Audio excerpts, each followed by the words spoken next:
go ahead and get started, everyone's here. So we're gonna go ahead and start with citizens communication, and we have several, so let's start with Yuri. You wanna do this, Mitch? No. Okay. I'll just stand here. Back in September, I was here after I shared an incident when someone passed another driver on Scottsdale Drive. They were using the turning lane to pass because the other person was going the speed limit and that was too slow for them. And I said that this was dangerous, not only for the drivers, but also if it does cause a head-on collision. We do have pedestrians that walk their dogs. My kid goes up and on his scooter, that could cause an issue there.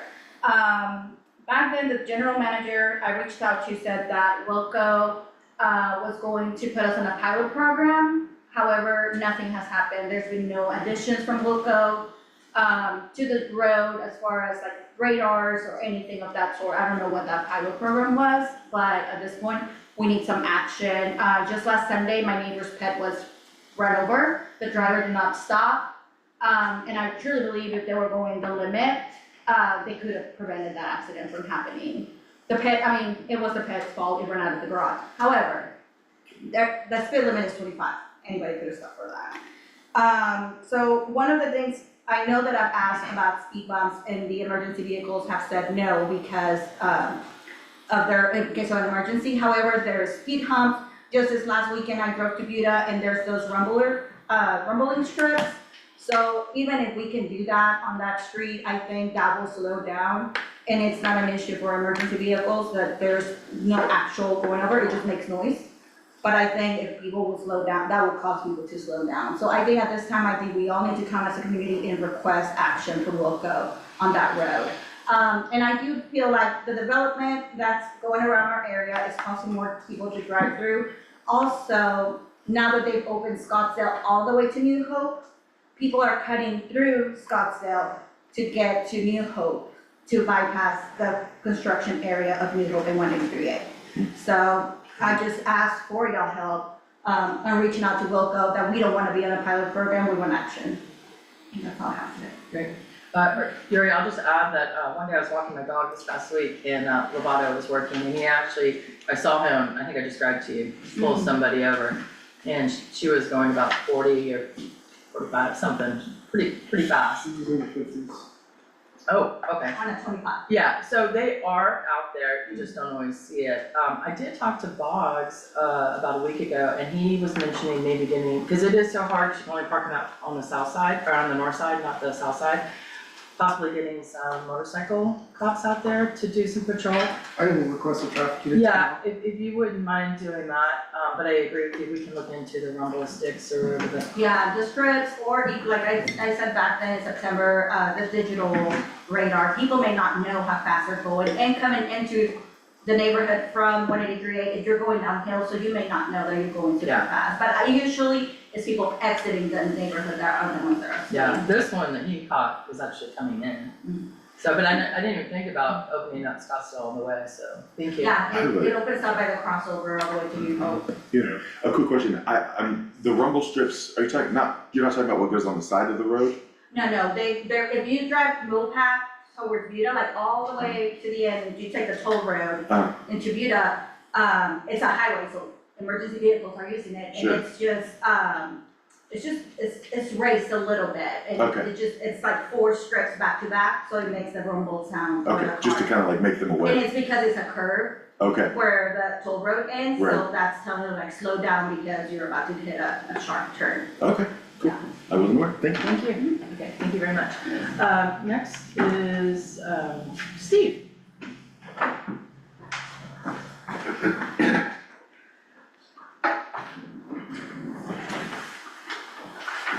Good evening once again. My name is Steve Overcasher. My wife Lynn and I live at 16520 Jadestone. It has now been 19 months since I first appeared before you to challenge you about the lack of attention to fencing that you folks are responsible for. And it is now 5 months since I last commented on the sections of the fence that had not yet been painted. After that meeting, Director Young was kind enough to stop by my home to tell me the board had decided to have park staff paint the remaining sections, which gave me a small sense of hope. Sadly, here we are 5 months later with nothing having been accomplished. So what are the residents and your constituents to believe? Was Director Young mistaken?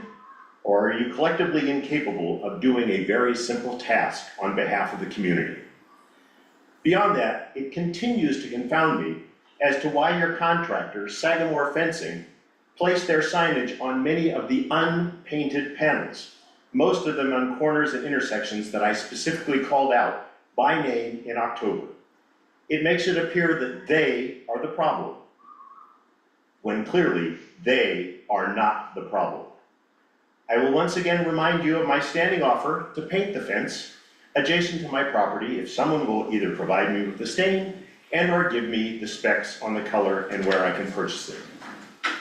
Lastly, let me remind you on the record that you are paid public servants, but you are not doing the job that you were elected or hired to do.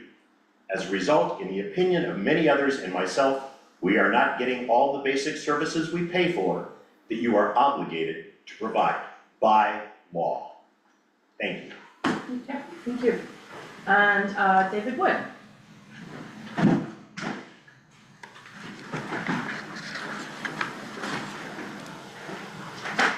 Hi, good evening. This is for item 6, so I don't know if you want me to just comment now or you comment then too, if you want to do that. You know what, do you mind waiting till we get to that agenda item? And we'll get there pretty quickly. Okay, thank you. Okay, do we have any others? Okay, let's go ahead and move on to consent items. Do I have approval to approve the minutes from February 26th? Motion. Motion. Second. All in favor? Aye. Anyone opposed? Anyone abstain? Okay, so that is a 5-0 vote. We're gonna go ahead and move on to the bond items 3. So 3A, credit rating and credit enhancement insurance. Okay, good evening, board. As we discussed last month, you all did receive an underlying Moody's rating of A1 that kept the previous rating that you had. And then on the bonds, the initial purchaser, TD Securities, did elect to purchase the municipal bond insurance from Assured Guaranty. So both of those helped not only garner several bids on the bonds last month, but also allowed you to get that impressively lower than what I've seen lately interest rate. So I'm happy to answer any questions y'all might have had regarding the underlying rating or municipal bond insurance. Does anyone have any questions? I do know. Thank you. All right, that was informational, then B. All right, so next up, I brought to you tonight just a redacted form of the closing memo for tomorrow's closing in relation to your $3.15 million bonds. Quick reminder that TD Securities was your initial purchaser. UMB Bank serves as your paying agent registrar, and Assured Guaranty again was the municipal bond insurance provider. So tomorrow prior to 10 a.m., TD Securities is to wire to UMB Bank $3,253,225.75. Just as a reminder that $3.15 million bonds did have a premium on it. That's why that amount is more than what the initial par amount of the bonds was. They will also, prior to 10 a.m., wire to Assured Guaranty Inc. the amount for the municipal bond insurance premium of $26,775. Once Assured Guaranty is in receipt of those funds, they will release the bond insurance policy on those bonds. After that, your bond counsel, McCall Parker Thornton, will work with UMB Bank and TD Securities to basically clear the bonds through DTC. And tonight, I'm just giving you an overview you have for your financial advisory services, general counsel, and bond disclosure counsel fees. You have what will be going to your capital projects fund. That is the construction cost of the bonds, as well as surplus funds from the sale of the bonds, which is going to be, after all said and done, just under $187,000. That was due in large part because of the decrease in the overall interest rate. We also have bookkeeping services, operating fund reimbursement for bond-related expenses you all had spent prior to the sale of bonds. Those, because of some limitations with the laws around all of that, it covers expenses from March 31st, 2004 through February 26, 2025. Your paying agent, registrar, first year fee, your Moody's underlying rating fee, the TCEQ part bond review fee, and the secure transaction service fee. Just as a reminder, those surplus bond proceeds, after all projects related to the bonds, so that would have been your Tonkawa Park restroom and storage pavilion and dog park improvements, the Tumlison Park playscape and trail improvements. After all of those expenses are met, then whatever is left over, you all could request a surplus funds application to the TCEQ to be able to spend that on other park-related recreational expenses within the district, as long as they still fell within those parameters of the original bond language. Board members, just to provide a little bit of other color, Lauren alluded to it, but when the TCQ evaluates your bond issuance, when it's coming out of financial feasibility, they have to estimate the interest rate that's going to be applicable in the bond. They always want to be high, because if you sell higher than what's in their memo, theoretically you have to go back to them to get their consent to sell at the higher interest rate. So it's very common to have surplus funds in every bond issuance. Here, I think it's a little bit bigger than normal because our rate ended up being a lot lower than what we expected. So as Lauren noted, you do have to go back to TCEQ to ask for their approval to use the surplus bond funds, but that's usually a 3-month process. So we can do that once we get, I think through our first project, and once we start contemplating secondary projects. But just wanted to give you a more detailed explanation on why you have the surplus funds, just how you can use it. So it's a good thing, because you're using that money as opposed to on the interest you can use it for projects. Okay, fantastic. That's the 30,000 little view of the closing, but I'm happy to answer any questions you might have. Any questions? Nope, no for me. Do we need to, Yeah, so if you Yes. like, we can do, so 2 things here. We'll be looking for a motion under 3B to authorize distribution of funds pursuant to the closing memo and closing of the bond sale. do I have a motion? Motion. Second? Second. Thank you. Any discussion? Okay, all in favor? Aye. Anyone opposed? Alright, that passed 5-0. And if you don't mind, I can quickly cover 3C. This is just a memo from your bond counsel, McCall Parkhurst and Hilton. Jacqueline Hale was at your last meeting here. And this is just pertinent matters relating to your status really as a municipal bond issuer, specifically arbitrage on private use materials.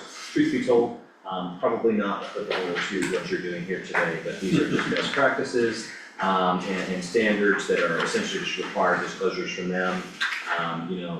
Having trouble sleeping at night, feel free to keep this right next to your bed and read it at any time. You must do. But in all seriousness, I encourage you guys, take a quick look at it, and if you have any questions, you're welcome to reach out to me, and if it's anything more than a light lift, I can get somebody from the call to help answer questions.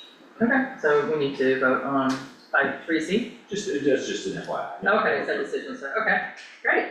Then, I think we can go ahead and move on. Everyone good with that? You don't have anything under D for that? Nothing else? Okay. Okay, thank you. Thank you. Have a good evening. Thank you. Be careful. Thank you, Lauren. Sandy, go away.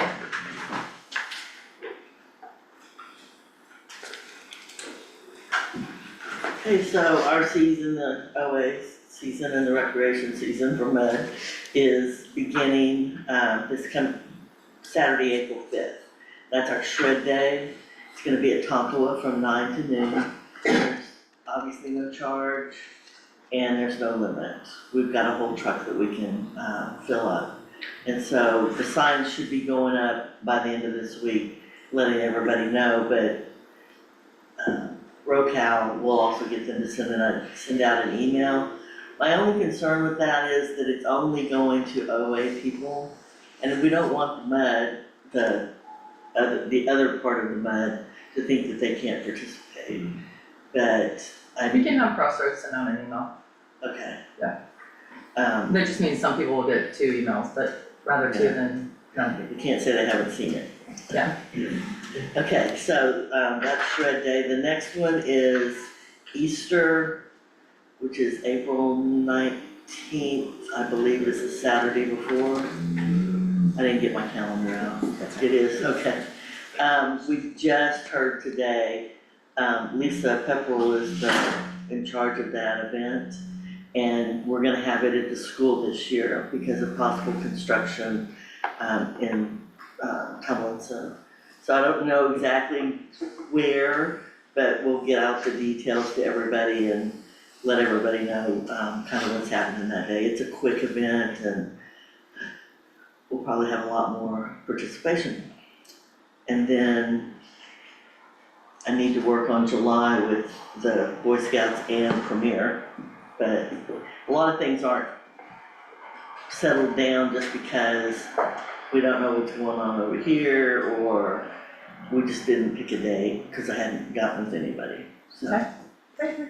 Yeah, just keep working with Lisa on it. Yeah. And thank you, Sandy. Thanks, Sandy. Okay, we're gonna go ahead and move 32.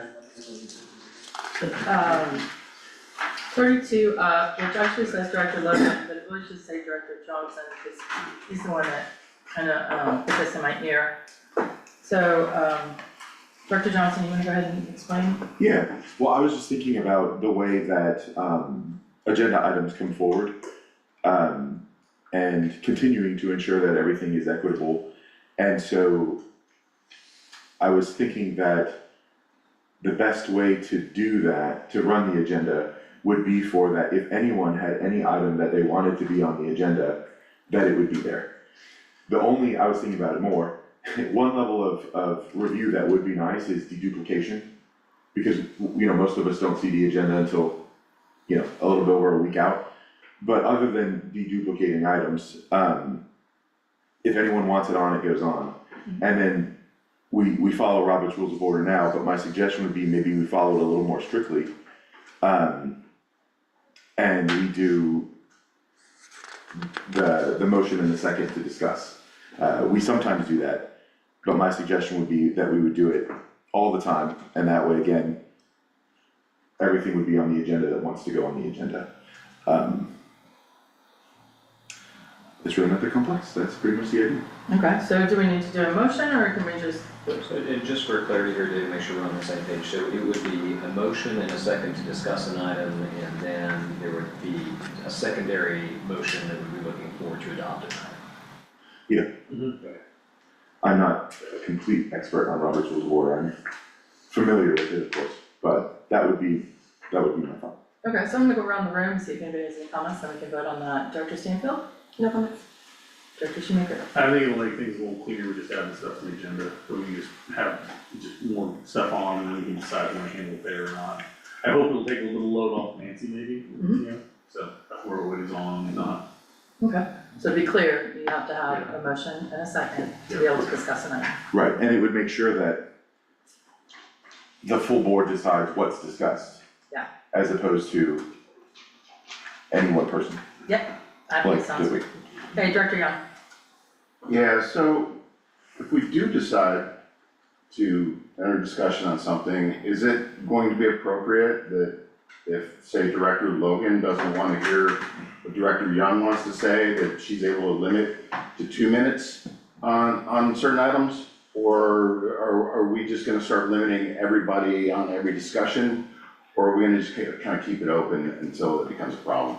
I'm not sure I'm sorry, were you asking? Yeah, I'd like to know. I don't wanna interrupt you. If we are going into, a more formal Robert's rule. Yeah. Are we also going to start having time limits on participation and discussion points? Yeah, I don't know, does Robert's Rules of Order say anything about Don't know off the top of my head. time limits? Okay. So it's my item, so I'll answer. I guess my hope would be that, ideally no, but my hope would be that the five of us trust each other to say the salient points. I mean, I have a tendency to go on, I know other people sometimes can go on. So, I'm certainly guilty of that, so my hope would be that we can trust each other to hit the salient points and then open it back up. My preference is not to put the time limits on it because we don't always do that, right? But we also wanna keep the meeting flowing forward, which sometimes they don't. Director Sanfield, do you have any comments on that? No. Director Shoemaker?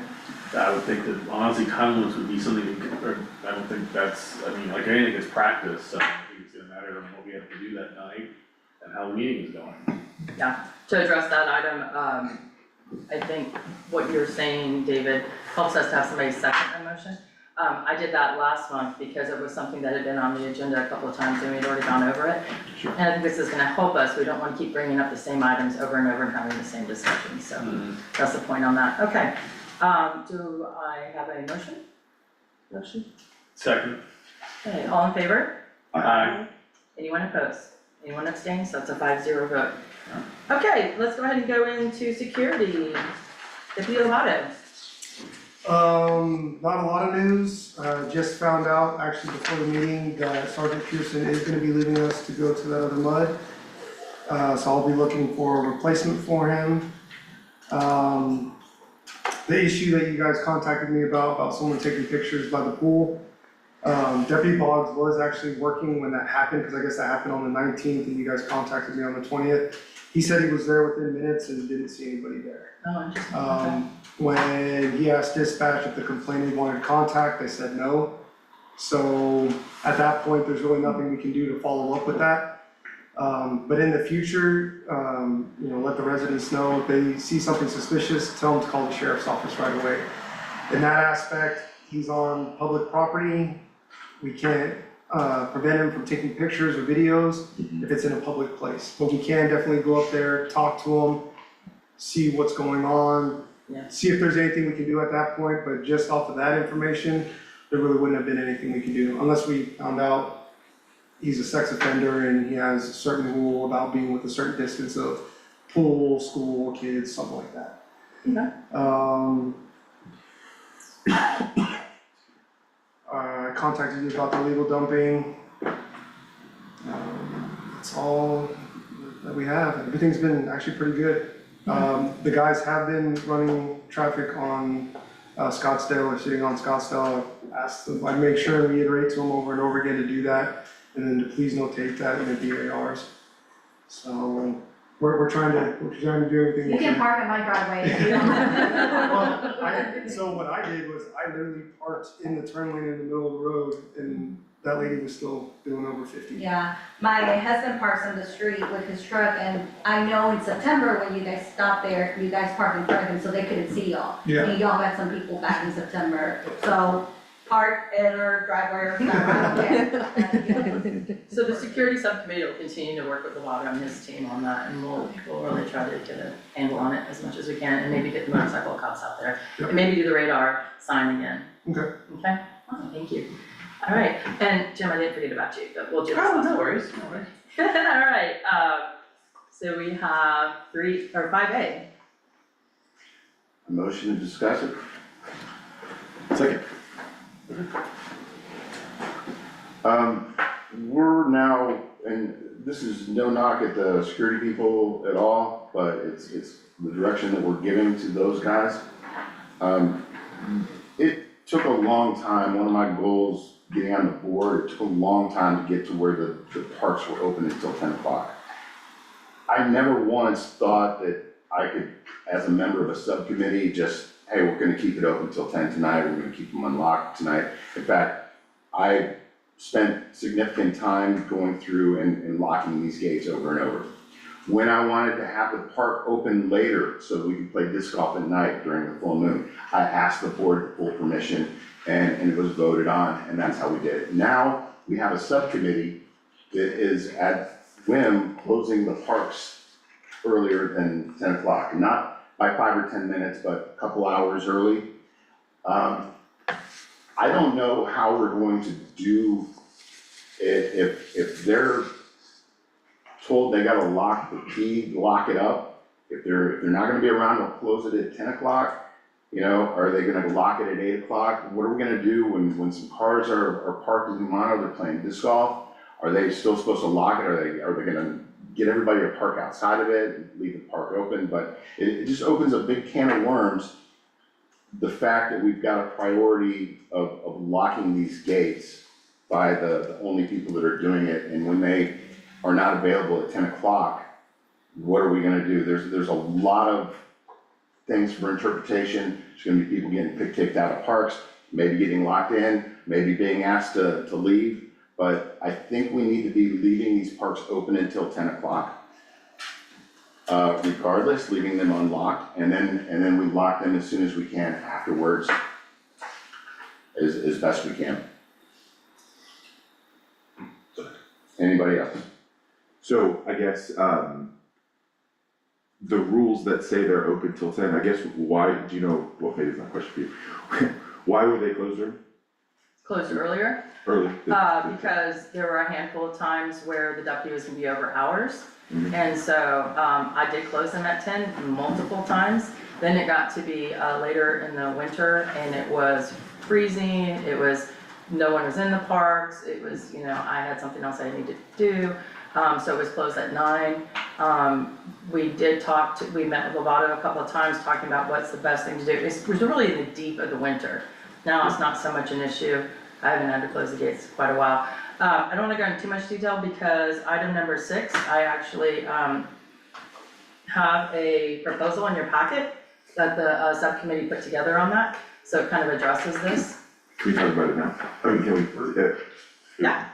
Actually, well, can I make a quick motion, just because I know Mark's here, and I don't know if one of your peers remotely, I think lately. Could I ask that we at least pull up our vendor reports and amenities to the front of that section before we go on? Yeah, do you mind? Is that all right, y'all? Like, Yeah, I wanna I was put you on that respectful of their time. Yeah. yeah, This might- okay, as long as we return to that. Yeah, no, I definitely wanna talk about 6. so. Yeah, no, we definitely need to come back, I just would like to Yeah. pull up our visitors so they can Sure. get on the road in case. A couple of months ago, Robert brought this up, and, I said that this subcommittee would address it, and that's why that proposal's in there, so. Right, so we have to have a full discussion of that. Yeah, absolutely. Okay, so let's go ahead and move to, number 30, which is temporary private access easement with 121 Acquisition Company LLC. Joe? Okay. I didn't know. Sorry, trying to get you up here. Caught me off guard. Yeah, I can Sorry. jump in here, so board members, you recall at our last meeting, Jim had noted, that they would like to work with us. We have an easement in place with them, on the drainage lot that is on Creek Run at the bend right behind the concrete wall where it's going up. Jim had mentioned how they would like to utilize that as a staging point for delivery of landscaping that's gonna be installed behind that wall. And so we were directed to work with Jim and the folks on his side on putting together a license agreement and related agreement in order to give them their access. What you have behind tab 30 represents that. It was agreed to, they were very easy to work with here. In particular, I'll point out the very last paragraph, we wanted to be very cognizant of school traffic. And so these guys worked with us in terms of getting good language in here to make sure the trucks aren't coming and going during either pickup or drop off. I don't really have anything else, happy to answer any questions, and Jim, I'd be happy to, if you have anything to fill in from a practical perspective, or just kind of tell the narrative or anything else. Well, let's go ahead and do a motion to discuss. Motion. Second? Okay, Jim. No, I appreciate everything that y'all have done and that John's done, and we'll continue to champion the effort. As the schedule gets tighter and tighter, I know exactly when trucks will be there. I'll reach out to y'all and know this isn't something that's gonna happen all day long, every day during the week. I'm proposing that I'm forcing our contractors into doing 2-day-a-week deliveries for maybe an hour or 2 window, and that's it, they're in, they're out. So we're looking at maybe 4 hours a week to get that done. Excellent. And to your point, Director Johnson, the traffic control measures will only be in place during the time that we're actually gonna be there. So it's not, they won't be in place for 6 weeks. It'll be minimal hours a week, 4 Sure. to 6 hours. I appreciate it. Awesome. Okay, Director Stanfield. No questions, thank you. Shoemaker? No question. Young? No questions. Okay, all in favor? Aye. Aye. Any opposed? Yeah, Is it that, so I thought we We were gonna didn't make have a another motion, motion to approve, I think. you're right. So you're right, Okay. that's it. Okay. I'll make a motion for approval. Second. All in favor? Aye. Anyone opposed? Anyone abstain? That's a 5-0 vote. Okay, Thank you, Sean. thank you. Thank you all. Thank you. Thank you, Jim. And then do you have a regular update? I have a regular update, and what I'd like to start off with, first of all, thank you. What I'd like to start off with is some interesting information I found out from Global Perspective. So, Director Young, the United Arab Emirates, which has the largest Ferris wheel in the world, is 820 feet. Ferris wheel in Paris is approximately 196 feet, and the Ferris wheel inside of Shields will be 57 feet. So, just wanted to provide you all with that, you know, so. Thank you. No, I You want can it. news on Trivia Night at your local pub, either way. Like I said, this outline is really always about, you know, project milestones, overall updates, and to provide y'all with significant information on upcoming work. Everything is still tracking, I don't mean to repeat the same dates over and over again, October 26th for Shields, NFM January 27th, and Hotel Convention Center to follow shortly after that, 30 to 60 days, depending on when we can get in the ground.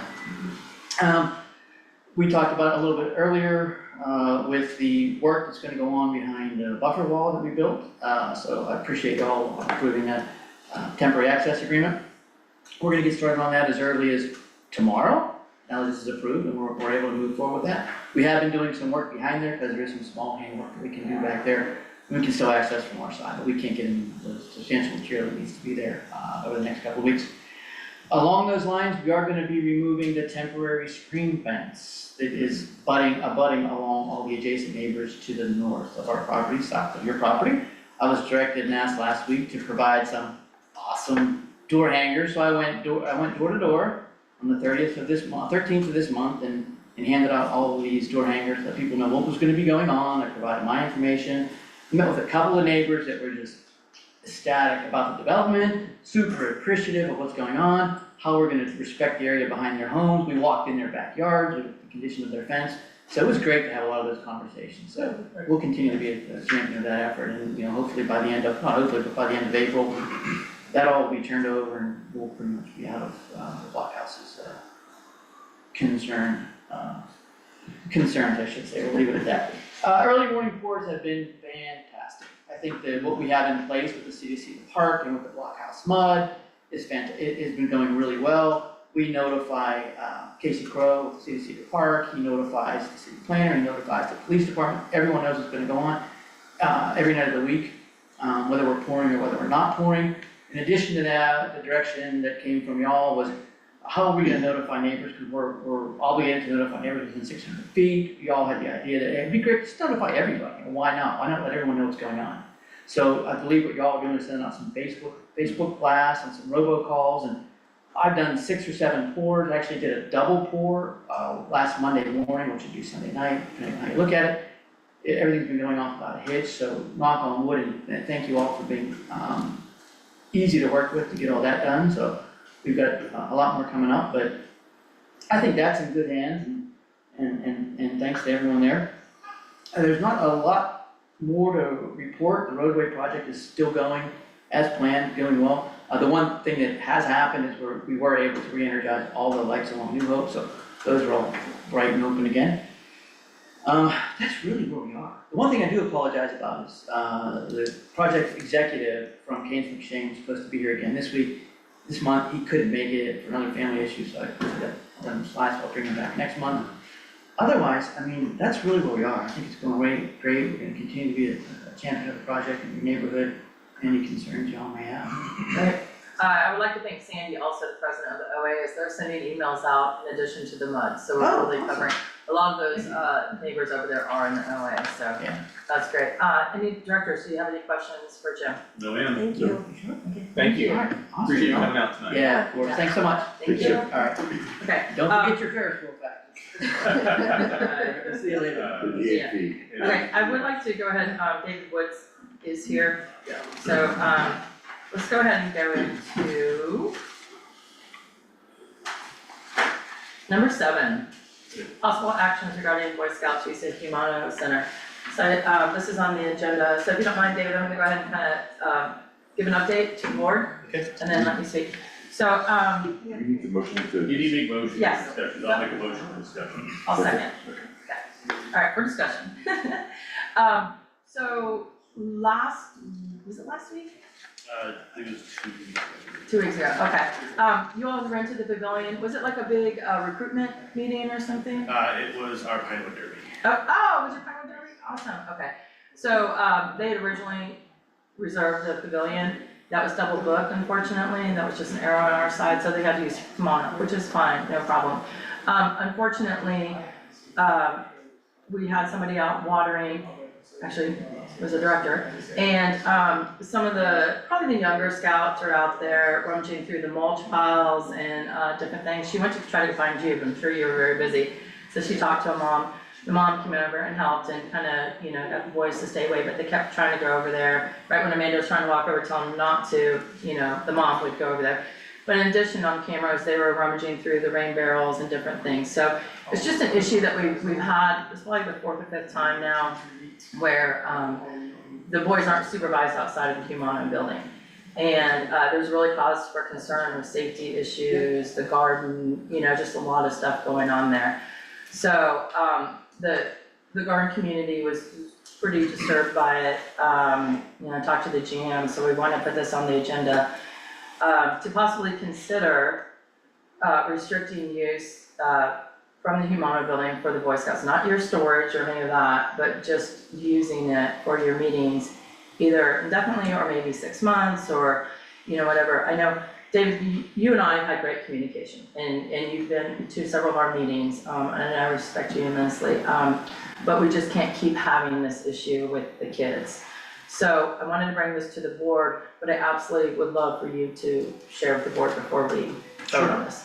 Yeah, first off, I'm probably part of a community where this is the type of challenges that we have to address. The concerns of child safety and property are important. Overall, Scouts provides a public service and is a key amenity to the community, providing resilience programs for the youth. Having Cub Scouts as well as Boy Scout troop and a chartering girls troop in the neighborhood means that potential residents actively seeking out our community compared to other neighborhoods they could choose from. Scouts is open to the entire neighborhood and has been actively engaged in Blockhouse for almost 40 years. Community support has allowed our units to have the lowest cost of any units in our area. This makes the unit highly sought after and most accessible for scouting families. The use of Blockhouse Creek facilities such as a meeting in Jumano and using the storage space there enables us to avoid some of the costs that other units have to bear. This allows us to provide quality programming for our families and volunteer and service opportunities for the Leander and Cedar Park area. As a participant in the amenities committee, Blockhouse Creek Mud has a direct line to youth in the community. Scouting and Blockhouse Creek has no doubt endured many challenges together and will continue to evolve. The improvements with the Frisbee golf course, for example, saw storage of power tools and fuel in the meeting area, and we were able to address and deal with those, as well as like the mountains of wood chips from the first big freeze. We have noticed more equipment being stored in the Jumano area as well, which begs the question of safety also.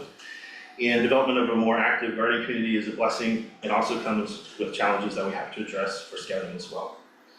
These challenges means that we have active participation in our neighborhood, which is a key component for our community.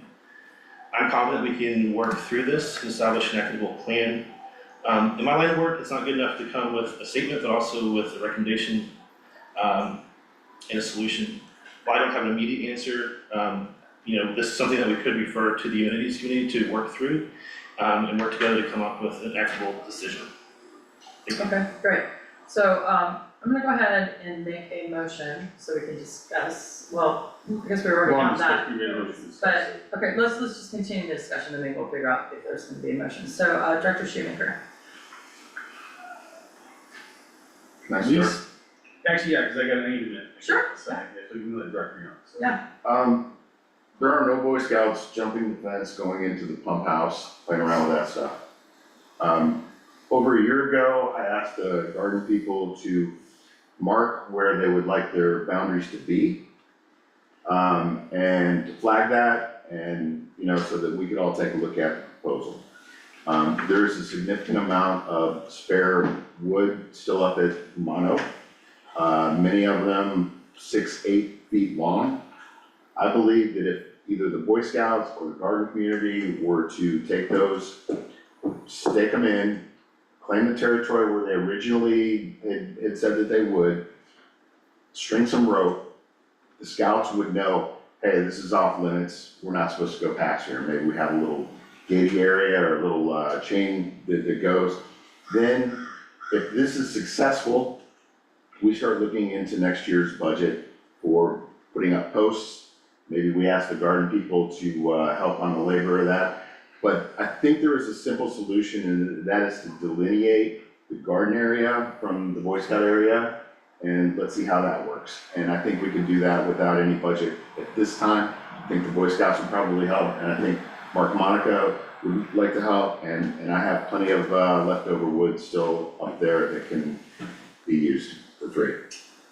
Yeah, if I may, so while that is an idea and it could work, I think probably a more programmatic method of addressing this would be ongoing dialogue, right? So, this is not gonna be, so we have active groups using the facilities in Blockhouse Creek. So this is not gonna be the last situation that we have. Nor should it, right? We need to have people actively butting up against each other because that's what creates community. So I think, we can address this a number of different ways. I think between the Scouts and the gardening community, we probably could come up with something that works for both groups.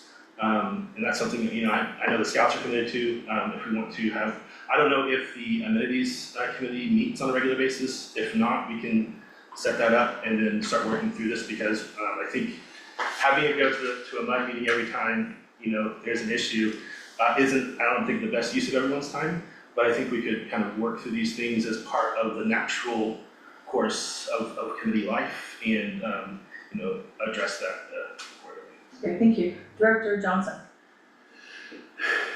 Yeah, I guess, one follow-up question, are you thinking a visual boundary or you mean like a fence? I'm just curious.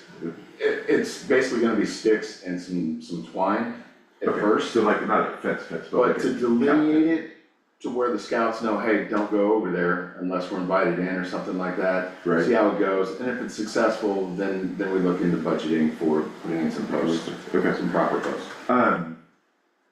I guess my thought is, I would be loath to move a group of kids out of the park. But they're not the only group, so we do need a solution. And I'd love, to be, like you said, a collaborative solution, to protect the stuff that's out there.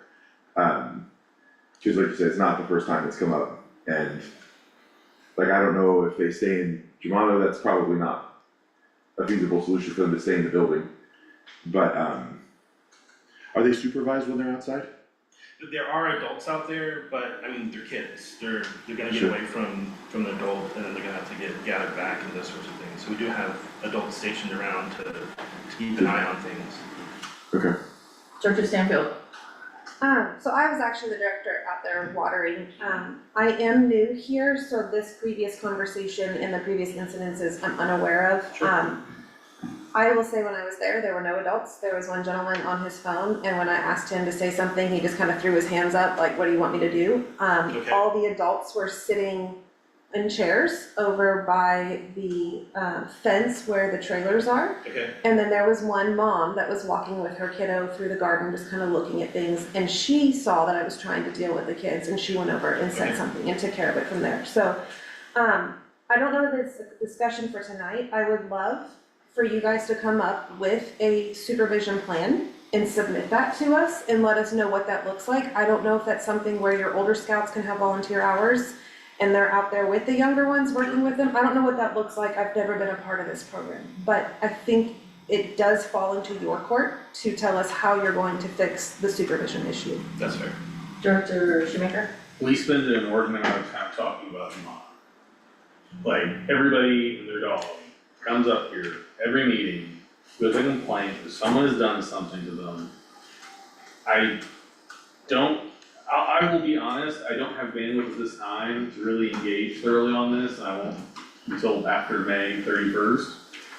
But I have progressively, as we've spent more and more time talking about various issues in Humano, amongst the board, amongst residents, amongst outside folks. I don't know what the solution is, but I don't think Band-Aids addressing each problem ad hoc is going to keep working.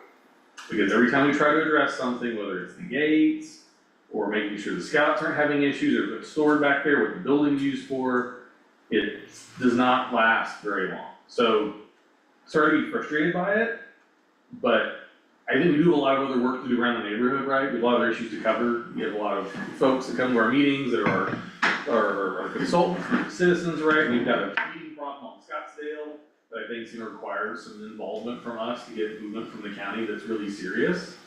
And I'm not saying this isn't important to everybody back there. I think we have a lot of really important stakeholders with disc golf and the other people that use the building and the scouts and the community garden. I like people to use the space back there. We have a lot of really great parks.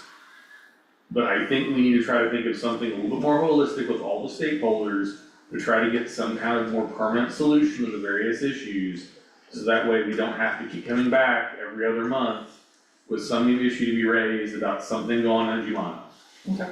And I don't have an answer at the moment. Yeah. Director Logan or anybody else on the board or anybody listening, but I guess I'm a little frustrated because I feel like we kind of have to come back and talk about this stuff. I'm not saying there's not valid reasons to talk about it, but I'm kind of tired of trying to do it in bits. I think we need to do something more. I'll be honest, maybe one thing we could think about doing is we had the work group a while back as a board meeting, workshop with folks, talking a bit about some of the park stuff, if I recall correctly, it was like last year. We may wanna do something similar to Jumano stakeholders, where we have a meeting, we are here, we bring all the stakeholders to the meeting, have them speak and say their piece. That allows other members of the neighborhood to come and say their piece. But again, I do not have the bandwidth at this moment to help organize that, but I think that something like that needs to be done to try to get some resolution. So I'm done with my piece, I apologize Okay, for talking. no, I appreciate your perspective, I appreciate everyone's perspective, and I'll make mine short. So it's, just so you know, Director Young, it's not just the garden, it's the rain barrels behind the building, it's so just, and we don't have any wood back there anymore, but, that's all been disposed of, but even if we blocked off the garden, we still have other areas that, you know. Yeah, there's still the rain right. barrels there. But I really like your idea of, and Director Stanfield, of coming up with a supervision solution. And the amenities subcommittee, to what you were saying, to sit down and kind of come up with a holistic approach to everything. You're right, Jumano does have issues. It's actually kind of a good thing. It's a park that has never been utilized. Yeah. And now we have a great disc golf, we have a great garden, we have the Boy Scouts utilizing it. It's a good thing to have. I'd rather it be utilized than not. I mean, at one time, people were always coming up talking about Tomlinson and complaining. So I understand the frustration, but what I'm hearing is let's get a holistic approach to all the issues, and we can do that. And I'll say the garden and the disc golf group have been working really hand in hand together and collaborating on some stuff, which is huge. They've never been able to do that before.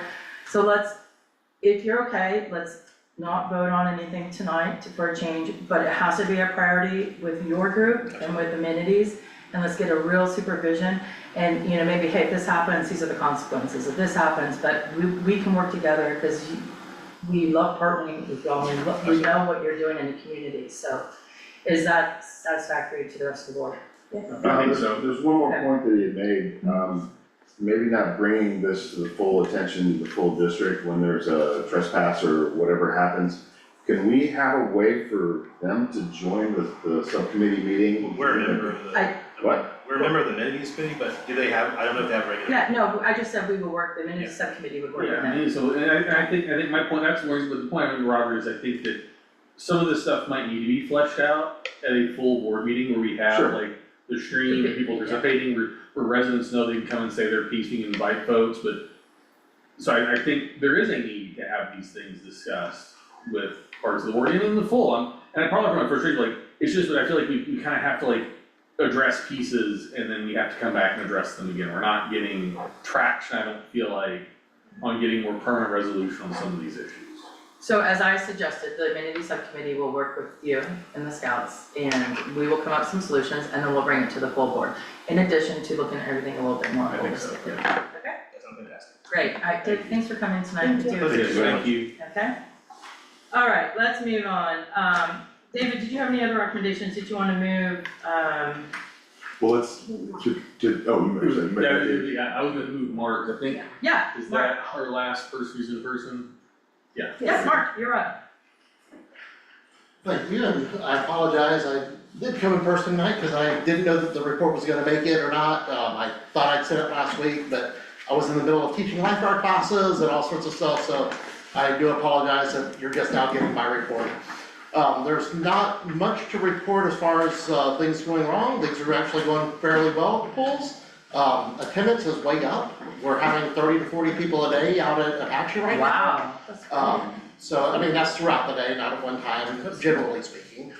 But everything's going pretty well there. We're begin working on the slide here at Tomlinson, so you'll see us out there carrying out the caulk right now. We should be replacing the caulk. If it doesn't rain, our goal is to replace the caulk on Friday in the open tube slide, and otherwise we'll be out there all next week. And so we should be pretty wrapped up in that project by the end of next week. And then be waxed again and ready to go for the summer. We're about 90% staffed for the blockhouse pools right now. We did just send 6 of our current lifeguards to lifeguard instructor training, so I've got 6 brand new lifeguard instructors with the company that'll be teaching throughout the districts that I'm managing. So we're excited for that, and just, you know, residents are excited that the Tomlinson's opening in May on the weekends. They're asking to be in there now, like, you say you wanna be in there, but if you jump in that water, you might not wanna be there. So. Okay, great. Any questions for Mark? I guess it's more of a thought for next year, if the amenity subcommittee. Any thoughts for Mark? Yes, I have one. It would be great, I don't know if it's possible at Tomlinson, but maybe Germano, if we could consider next, like for spring break, for the local areas, having like summer hours during the spring break week for the pool. We could probably expand it. I'm not sure that I'll have enough staff to do full summer hours, but we could definitely expand it Sure. every day. But like at least every day, And more hours. something like that. So maybe something to consider for later. Any more thoughts or questions for Mark? Okay, thank you so Thank you. much. Yeah, Thank you for coming. Yeah. Appreciate And I think we move back to item 6, I think where we left off, so thank you for having a request for our vendors. But we do have vendors on the, What were we doing? We can do them too, I just figured we it's also smart. have Crystal.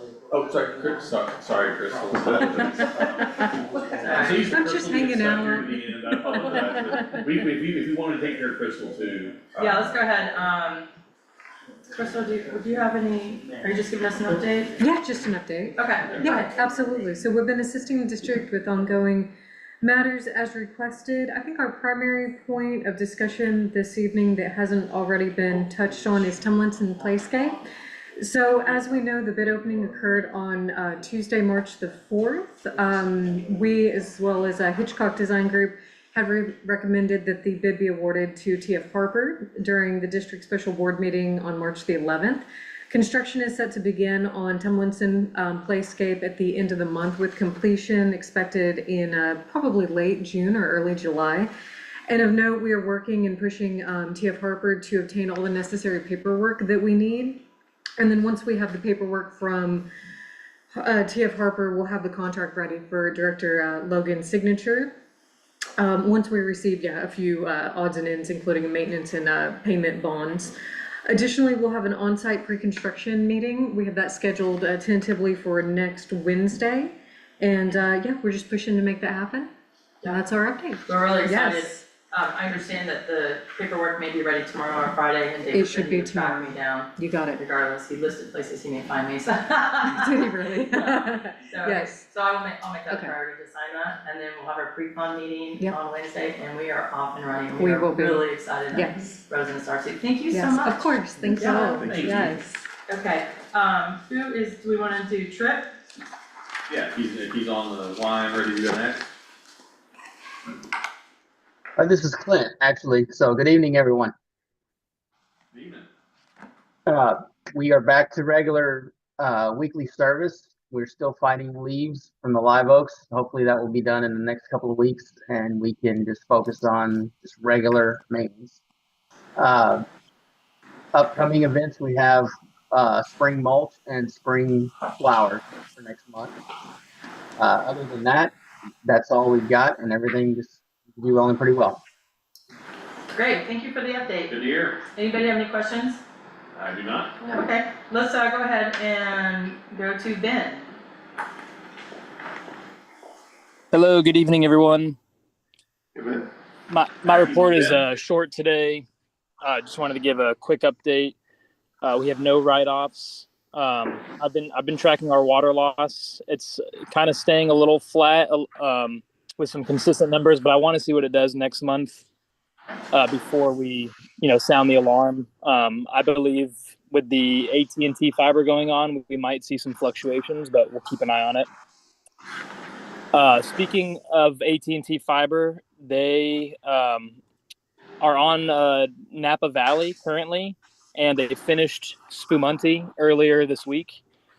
And I'm not speaking for Ernie with AT&T. I'm just kind of giving you notes that Ernie gave to me. But so far, I think they're actually working pretty fast. And they hit one line today. It was the first break they hit, but it was quickly reported and it was treated by us. It only leaked for maybe 3 hours and we got it fixed. So that's actually pretty good considering that they started last Thursday and today's Wednesday and they've only messed up one time. So I think that's trending in a positive way. Hey Ben, can I interrupt real quick? Yes. So I'm on Zinfandel and Chardonnay, and they've been on Zinfandel and Chardonnay for the last 2 days. It has been fantastic. I mean, they're doing the micro-trenching. It is so much different. It's nothing like when they were doing House Creek.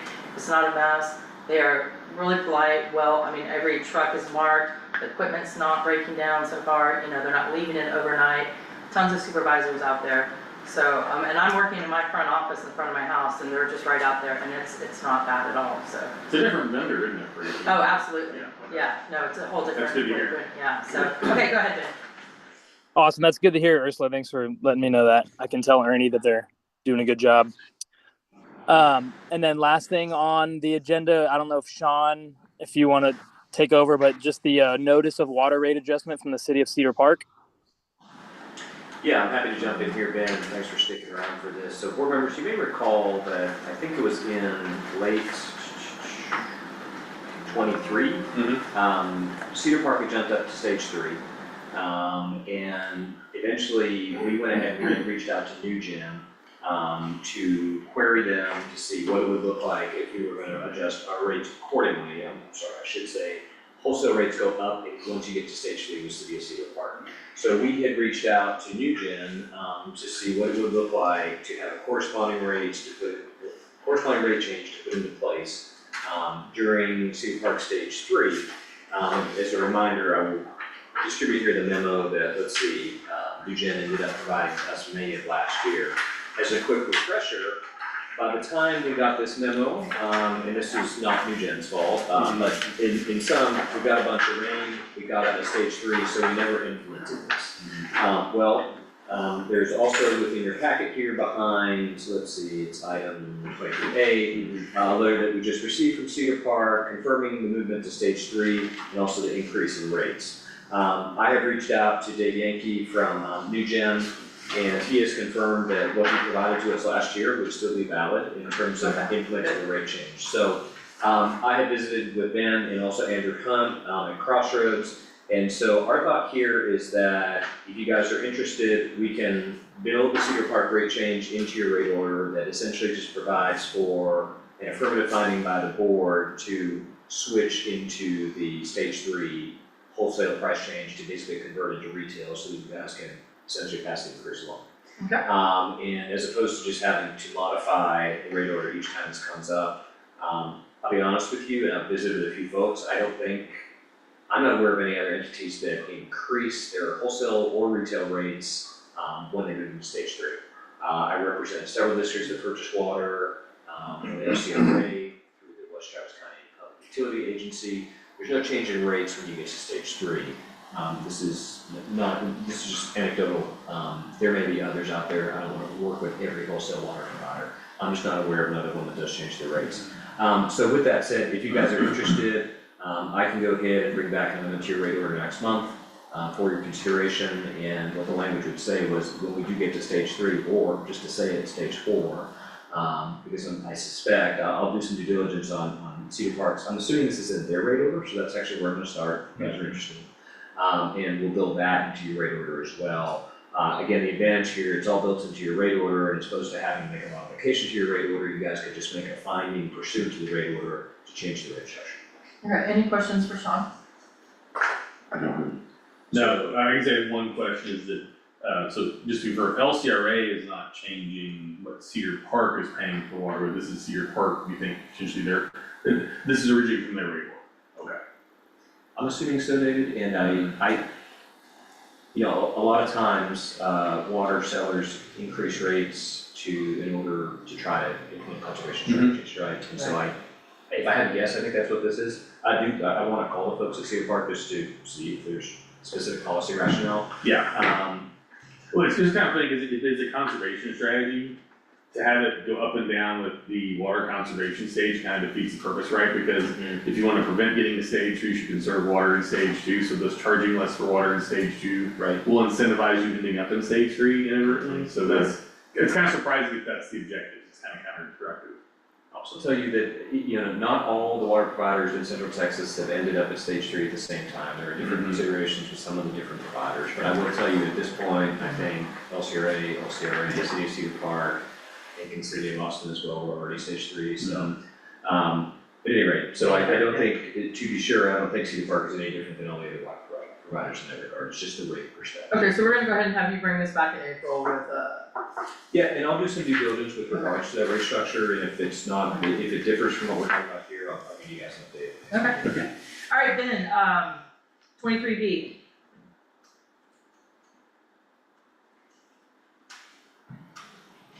Hey Ben, you still there? You might be on mute. Yeah, no, I'm sorry, I'm still here. Is there Yes. anything under? 23B, no. I'm besides the AT&T fiber and then our water loss, I'm just going to keep tracking that, and I'll have a better grasp on that next month when I see what the water loss is doing. Okay, Excellent. any write-offs? No write-offs. Okay, then I think you're done, right? Yes. Thank y'all very much. You guys have a great evening. You too. Thank you, Ben. Thank you.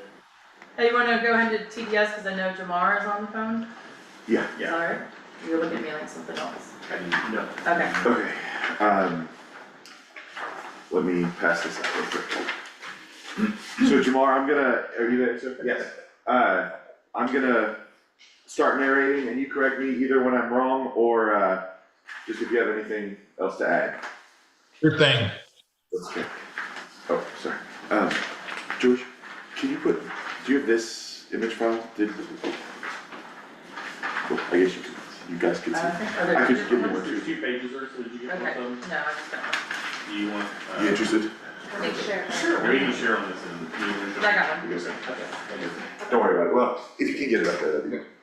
Okay, so what I tried to do, the back of the page I'm handing out, Jamar, we're gonna try to put it on the screen, but it's just the information you said.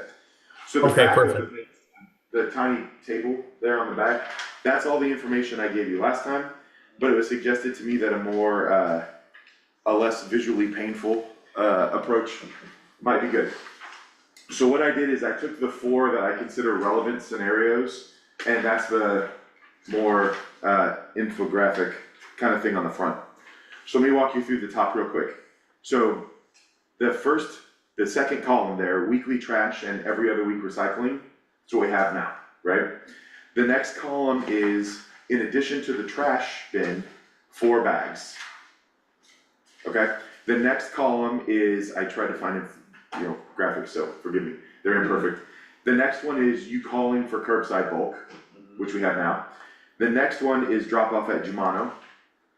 And then the last picture is, what I'm calling, for lack of a better word, coordinated curbside bulk. So that's something that Jamar introduced us to, and it's a fascinating concept. So the top row is what we have right now. We have, every other week, we have the 4 bags, we have 3 individual, whatever, scheduled curbside that you can call yourself. We have 2 Jumano drop-offs a year, and we don't do the coordinated curbside. Right now, we pay $31.71 per household per month. And obviously, there's no savings because that's the status quo. So, getting to Jamar's idea of the coordinated curbside bulk If we did 2 of those a year, it would be 66 cents per household per month.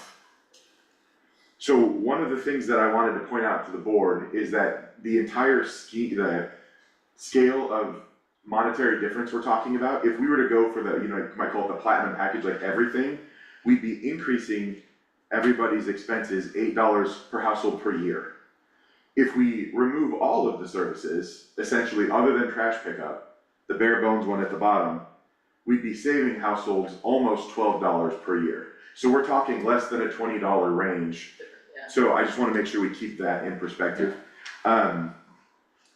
Number 2, the second line there is actually everything. It's what we have now plus. The third row is it's swapping out Germano for the coordinated curbside.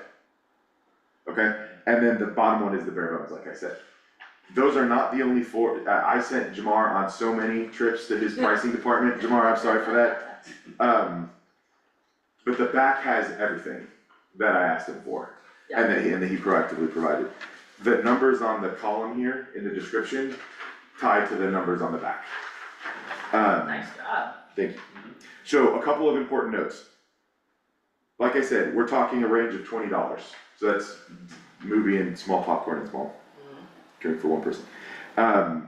The other important thing is that Jamar confirmed for me that everything that can be collected at Germano can be collected in the curbside bulk. The only difference is that you would have to bundle and cut your branches and stuff like that. So it's not exactly the same thing. I also included these numbers at the bottom. It has, again, the stats on the pickups and then the extra cost of like mattresses and if you want your own 4th or 5th, some people did go to 5th bulk pickup. I guess my thought is, if you look at the survey, I got a great question from someone. This is the survey result that pertains to trash pickup that I believe was Director Young included in there. 50% of respondents wanted to keep it the same. Which is, I mean, funny because that doesn't exactly track with the usage very well over the last year. But nevertheless, I think, to me, it doesn't make sense to reduce our current services for essentially no savings. Right. No meaningful savings, $12 a year. To me, the only ones that I could get behind, I think, are number 1 and 2. You know, either keeping it the same and not making changes in this regard, or adding in the coordinated curbside bulk and seeing if people use it. Some other ideas I had were, you know, we could just add it for, Jamar, you said theoretically May, we might be able to roll out a change, is that right? Yes, we could roll out a change in May, assuming we were able to get the amendment tied up in time. That would work. Okay, so we could do that. The other thing, this isn't in the budget that way, but the other thing is if we wanted to experiment with it, we could theoretically add the 2 coordinated curbside bulks and not pass the savings along until we see what the usage is. I don't know what Tyler and Taylor would think about that, but it's an idea, right? We could just add 1, that's 33 cents per household. That's not in my math here, but that's another thing we could do. That's an addition of $4 per month. Hey, David, you messed up. Please, Do you have a motion to discuss? I apologize. I'll make a motion. Second. Okay, Yeah, continue. we We have to got sideways, work the talking kinks about out of it that. tomorrow on No, that. it's my fault, it's new, so. So anyway, I don't know that it makes a lot of sense to me to decrease services. I don't know that it makes a ton of sense to increase, but maybe there are people that would use it. I know there are a lot of unique use cases, a lot of folks that don't have a truck or a trailer or, you know, are physically infirmed in some way, can't really get to Germano to do the trash pickup, so this would make sense for them. I know a lot of people do landscaping and don't want to cut and bundle those branches, so they would find it less useful to do this, so. Okay. So you don't you don't have a motion to recommend? I don't, I mean, Okay, then I'll go ahead and start. Yes. Get this moving. please, I motion, number 2, which is everything, which would be an increase of $7.92. Is that annual or is that a month? per household per year. Okay.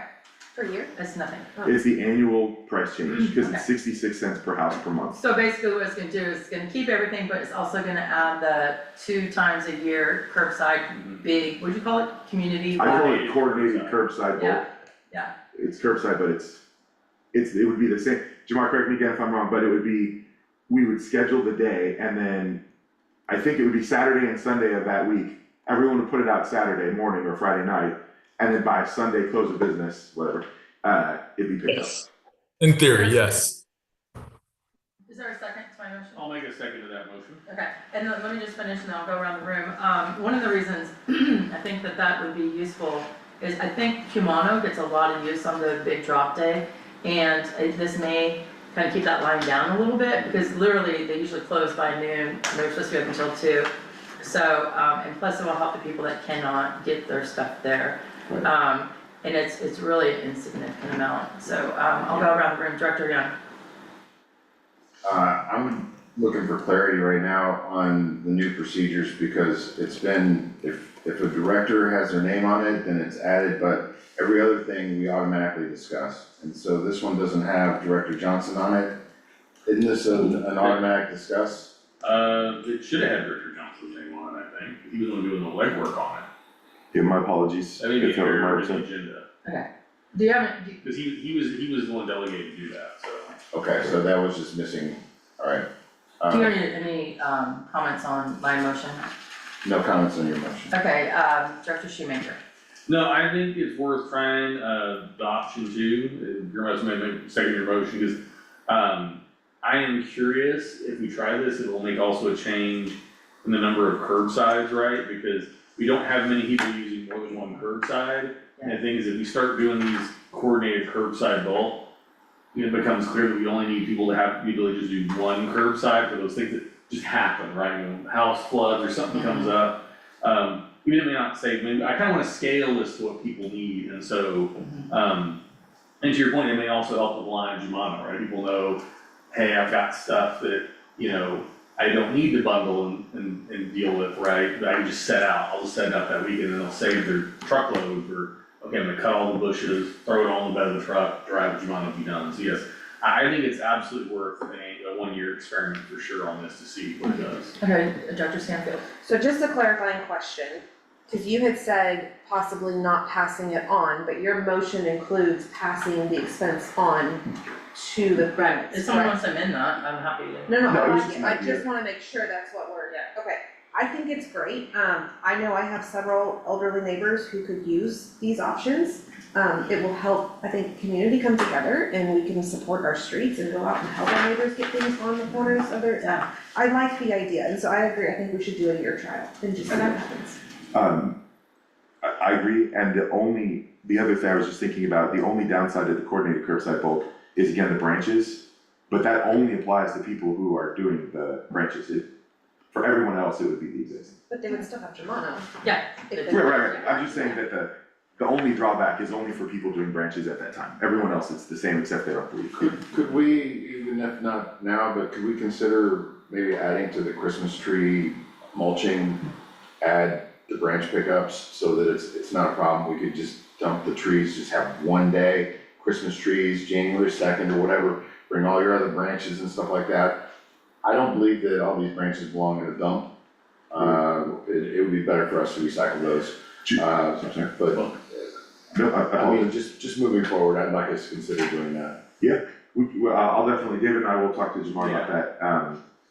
We can flag another issue discussing it. And I think that's also a Trip thing, because Trip does the, Christmas tree mulchings. I had asked Director Johnson to look into composting also. I know Sun City Yes. Community Gardens does composting through TDS and they collect the compost, they pick it up and then they drop it off done, all composted. And the community gardens are starting to do composting, so it's something we've had a lot of residents ask about. So that's nothing for today, but Yes. kind of goes along. But then it's a good thing we should come back to. Yeah, Yeah. okay. Are you ready to vote? Yes, there will be a second move, but yes. If I may interject before you vote, I want to make sure that I can get a visual so that I can confirm that you're voting on the proper thing ahead of time. Sure, you know, Jamar, I can just text your picture. Okay. And that'll, I mean, Jamar, David, I'll mention while David's texting you, this is Shoemaker. The option we're looking at is on the spread, is on the table David made, is option number 2. So trash 1 time per week, every other week recycling. You can add 4 bags. You'll still have 3 bulk pickups. We'll add 2 neighborhood community drop-offs. And then we'll add the 2 curbside pickups. And that one, the cost worked out to $32.37 per household per month. which should be, unless I did my math wrong, it should be the current amount plus the 66 cents per house per month. So I increase. Does that help you, Jamar? Somewhat. I just received their text, so. Okay. It's So it's option number number 2. Yeah. 792 is the Per house, Annual per house cost. Okay. Sorry, Sean. So that's, is that a monthly 32.37? Yes. Yearly? No, I'm sorry, 32.37 is a month, Yeah. the 792 is a year. Is the change, which is here. Yeah, so that top one, Sean, there is the current monthly price. Yeah. Which is why the yearly change is 0. Yeah. So, yeah, so it'd be going from $31.71 a month to $32.37. Okay. Which hopefully is 66 cents. My clarification here, you had a motion for discussion, so we want to run the amendment as well. Well, she had a motion for discussion. Yeah. And then she made a motion, and we did that. I motion to accept And number then she 2. motioned to accept number 2, and I seconded that. And so, I don't think any motion to change it. It was a clarifying question. You're right, but that did include a corresponding change to the regular? Okay. Yeah. Yes, thank you. Okay, and how did you arrive at the 792?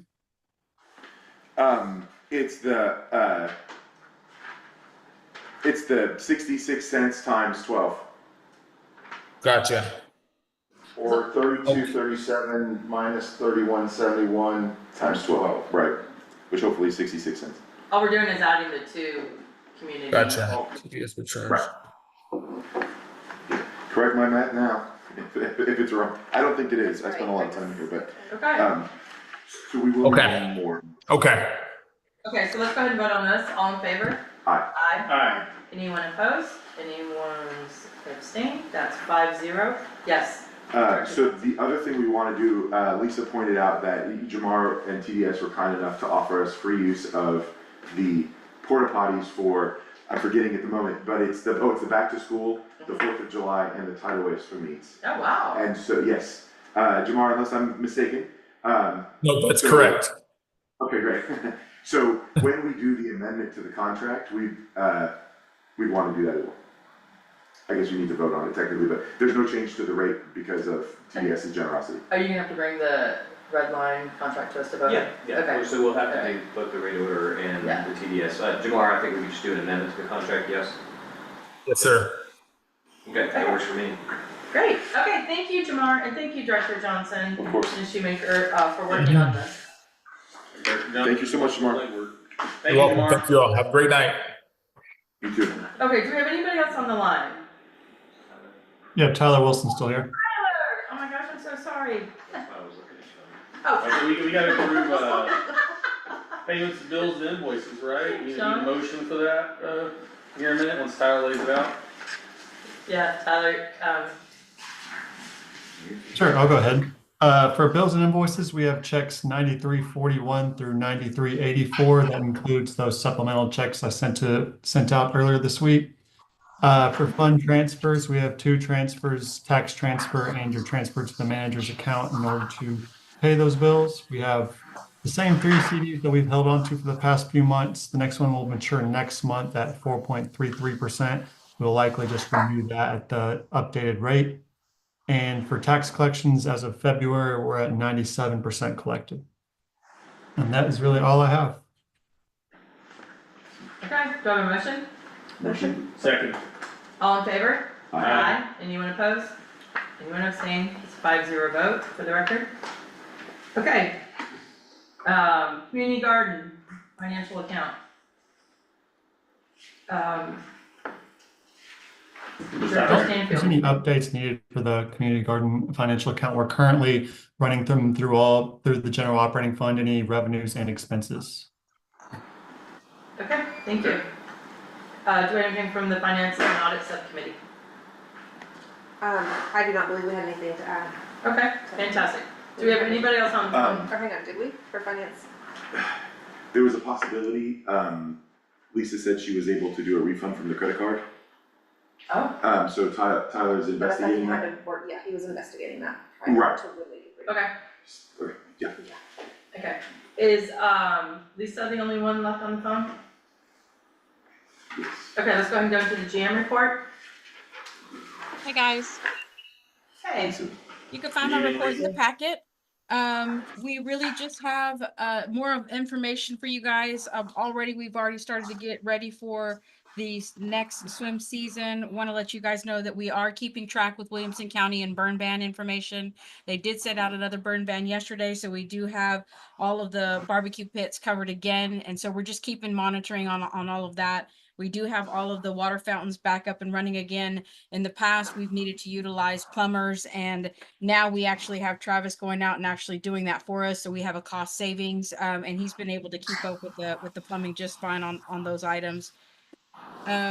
We have put out some new signage out at the tennis court, so you'll be able to see that there. We also put out a new small thinner sign that I'll send a picture to you guys about. That actually is for the basketball area. In the past, we've had some issues with little arms actually being able to fit through the basketball court area, and so we actually put a sign there to be able to stop that those arms from actually going through. So that's really helping with preventative measures. All of our communications for Nebraska Furniture Mart has been going very well. As Jim had mentioned, we're not doing robocalls, but we are sending out emails. Amy and I are able to do that in-house. And so we're making sure that we're keeping up with the e-sign and social media as well. Other than that, we're just assisting with OA as well whenever they have any type of events coming up. We know they have the Shred event coming up, so we're also going to be sending out an email just letting residents know where it's located at, the non-fee and the hours, so that way residents are all able to participate in that. And last week, we actually did go around and we did have a few volunteers. We want to thank those families that actually stepped out and came to help, as well as the Boy Scouts. We had an MS4 initiative where we actually had door hangers that we went to every single resident in the mud. We hung a door hanger that actually gives them information and data about the MS4 initiative, letting people know about, no leaves down the drain. And so we were greeted by a lot of people that were super nice. Hopefully they'll take this information and utilize it going through this next, obviously, leaf season, if you will. So that was really great. And I want to thank my staff. And like I said, the Boy Scouts and the other residents that came out and did community service. We do appreciate them very much for coming out and putting in that hard sweat and effort. That's a lot of walking. So thank you to those people that actually came out and did that. Other than that, I don't have anything else for you unless you have any questions for me. No, is it in your packet, the picture of the new sign we have at Shimano? No, we just actually put that out yesterday, so that would actually go to my next packet, but we did put out a new sign out at Humano. That's gonna be for the parking area for not blocking the garden area, and it's gonna be right there at T1, but a little bit further back. So I don't have that sign out yet. Like I said, that actually was just posted yesterday. Yeah, that's fine. It's good. It kind of shows where the gardens are, plus it makes sure people don't block the driveway, so. Yes, ma'am. Okay, great. Hey, I'm gonna, because you mentioned two things here that kind of relate to it, I want everyone to go to number 8. No, Sean, you want me to do something else? Yep. You say that now, and then you're back. That's what I was looking at. Okay, so number 8. Possible actions regarding trespassing and misuse of district property related to unauthorized use of the tennis court. I'll make a motion for us to discuss that. Thank you, yes, I'll second that, thank you. So here's what happened, a couple of weeks ago, two boys from Black House Elementary, one little boy put his hand through that place that we're talking about and accessed the basketball courts and then walked over to the pickleball tennis courts. And I have video on it on my computer if you guys wanna see it, we just need to go into executive. But it lasted about 19 minutes and then 4 other boys joined them. They were jumping up and down on the tennis net for over like 2 minutes. And there was a little bit of rip anyways, but then it ripped more, so it's $250 cost to fix the tennis net. We were able to reach out to, they also took down the pickleball netting, moved all the stuff around, jumping all over it, you know, just basically illegally trespassed and just criminal mischief, right? Just Is this during park hours or after park hours? during park hours. So, it's on the video, we were able to reach out to 2 of the, families. They were wonderful, they did community service. One of the families wants to continue to do more, community service. I'm not gonna mention the families or the kids because they're minors. We reached out to the other 3 families and they refused to do anything. So my concern is, we talked to Lovato about it in our meeting, and we talked to Sean about it. It is criminal mischief. If somebody went into the pool without their tag, when it was closed, you know, whatever, and did some things, that's trespassing. So I really wanna encourage these families to do some community service in the neighborhood, you know, rather than them paying the $250 to fix it. But what we can do, the extreme thing, is that we can give them a criminal trespass to the parks and pools, and then those little kiddos can't use the parks or pools. I don't wanna do that, but it's a serious issue when they're going in. One of the kids threw a sweatshirt at the top and this other kid climbed all the way up. I mean, thank God he didn't fall, because that could have been devastating. But they did just do some destruction. And so I want some guidance from you all how you would like to handle this. And if you wanna see the video, I'm happy to show you. How old was this net? I don't know, but it was only a little bit ripped, and based on what they did, it caused more damage. I guess The email that I saw says 220, but you've been quoting 250. Okay, I was off $30 and it was $220. Okay. Accounting wise, we pay 220 for a net, we expect it to last 10 years, it loses $22 of value every year for 10 years, right? It already lost value, it already been ripped. I don't know the ability to, mend it, or, you know, how good it still is, or whatever. But for us to try and get full retail price for a brand new net on a net that we don't even know how old it was, it could have been 10 years old, and, you know, under the sun, Texas sun, it was ready to fall apart. I don't even know if anybody's still playing tennis, but if they were playing tennis, it may have fallen apart on tennis players, right? We don't really know what's going on until we start putting these things in, and then we take our capital gains and losses and we figure that out. And to have somebody pay full price for a brand new net on something we don't know how old it is, how long it's been under there. If it had been a brand new net, would it have fallen apart? I don't know, but we don't even know what the age was, but asking a resident to pay full retail price to replace something is way too much, in my opinion. Okay, Dave Johnson. Not the whole 20 minutes, but I guess I would like to see it. Okay, let's go ahead and we're gonna have to go into executive. Sandy, did you wanna stay? Yeah, do you wanna take off? No, I can just wait here. I need to talk to Lovato. Yeah. Well, but Like we not need everybody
Thank you. We're gonna wait for, Director Shoemaker, but, we're out of executive session. Shoot, I don't think I can call it executive session. You did. Oh, I did it? Okay. No decisions were made. We are gonna look into, this matter a little bit more in our park rules and see, what our options are. We really would like the 3 families that were involved in this issue to, come to the jam and talk to her to resolve this before further action should be considered. I'm leery about asking parents to go talk to GM. The fact that the GM is declaring like a judge, this is a clear act of vandalism. And this is only according to a resident. But for our GM to be saying, reading out the definition of vandalism to a resident, I don't think she can handle this. Okay, that's your opinion, thank you. And I shared it. If I may speak, I never read out a clear description of what vandalism was. That was never spoken of, so I just want to be clear on that. Okay, and I think I was clear that this was the interpretation of the resident in the email and what she Right, felt but was. you haven't had a conversation with our GM, so you don't know all the facts. That's why I wanted to show you all the video, so you can see. Our GM has Please a do not interrupt history me. of accusing Director people of Young, crimes I was that still have talking. not committed Director Young, crimes. catch a bubble. Okay, let's, okay, we're moving on from that.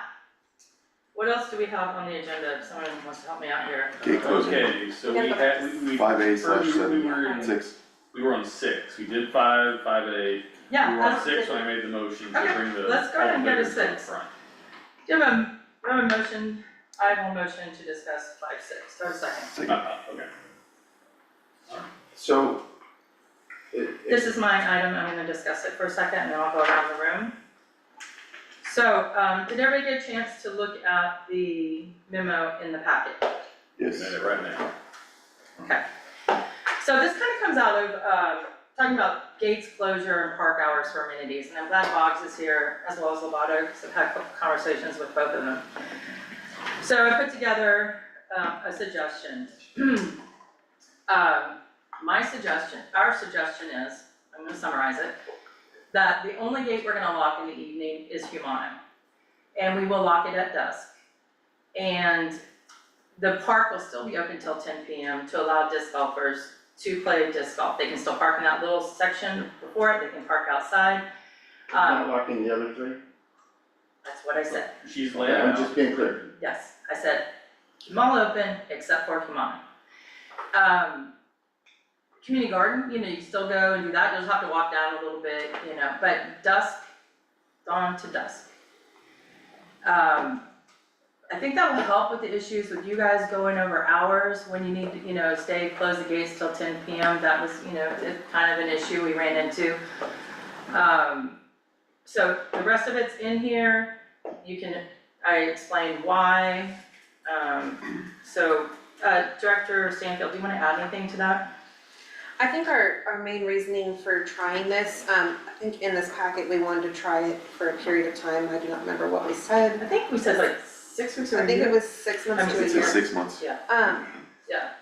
You can access all the other parks, whether you're parked there or not, and so for me, I just would like to see what would happen if the gates were opened. If it does increase criminal mischief, absolutely, we go back to locking it, but if it doesn't, then that gives them more hours to put towards other more resourceful things. And as, I believe it was Deputy Lovato, when we had talked with him, had said, those all have visuals from some sort of road. So you can see all of them easily driving either on 183 or through the neighborhood. Germano, you can't, which is why we need to continue to lock that one. One caveat here is, my very last sentence is, we probably will be closing the Tomlinson gate during construction. That's to protect everyone, and, the equipment and such, so. I'm gonna make a motion to accept the proposal. Is there a second? I'll second. Can I have a question? Yeah, we'll go back for discussion, Okay, so go ahead. Real quick, this is the gate we're talking about at Black House in Jamaica, right? The one that leads them along drivers, is it, make sure I'm clear on what's getting locked. It's the gate that they lock every night, it's like halfway down. Yeah. So not the one at the at the street, but the one further down. Yeah, and we haven't locked that one in. That's what I was thinking, that's what I make sure, cause like, so this is the one further down, where you gotta go down the road before you get Just to, can't describe it, but. It's like halfway down. Yeah. Yeah, The one with the padlocks on it.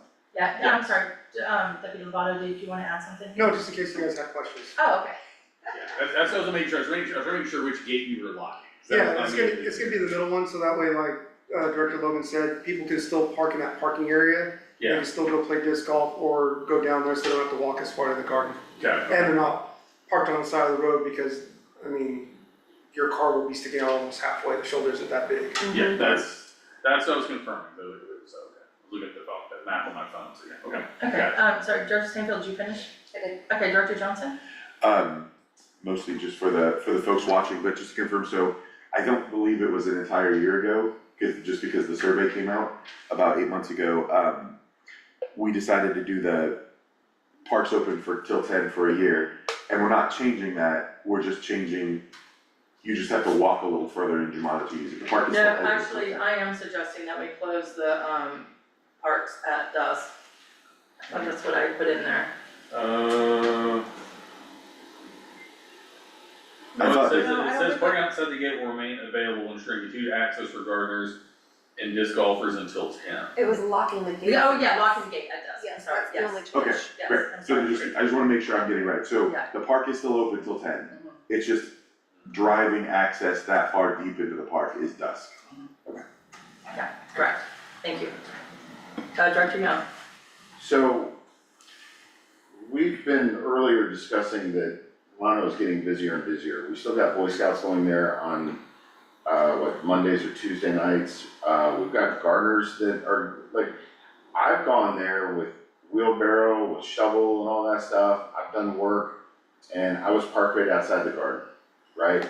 Now, if I'm, like, there's going to be a lot more work. They're looking at doing a chicken coop, and we are going to be inconveniencing any group of people that are like, hey, we're doing night disc golf.